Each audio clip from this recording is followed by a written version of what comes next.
Maria, subukan mo ito. Madali lang, masaya ka pa. Miguel, hindi ko alam, parang hindi yata tama. Wala namang masama. Lahat ng tao ngayon ginagawa na ito. Huwag mong gawin. Komplikado.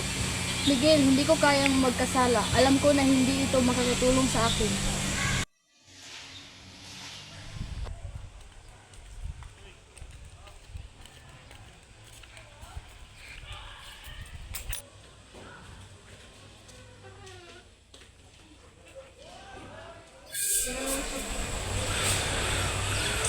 Maria, anong nangyari sa'yo? Parang meron kang mabigat na iniisip.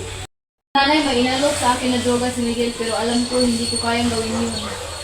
Alam ko lang baka hindi ako maintindihan ng mga kaibigan ko. Kaya alam mo, hindi lang mga kaibigan ang importante. Mahalaga din ang ating kalusugan. Kung mahal mo ang sarili mo, magiging matatag ka laban sa ganyan ng droga. Hindi yan maghahatid ng tunay na kaligayahan, kundi problema at sakit. Oo nga nanay, salamat hindi ko nagagawin yun. Gusto ko magtagumpay sa buhay at hindi ko kailangan ng droga para doon. Walang anuman yon, anak.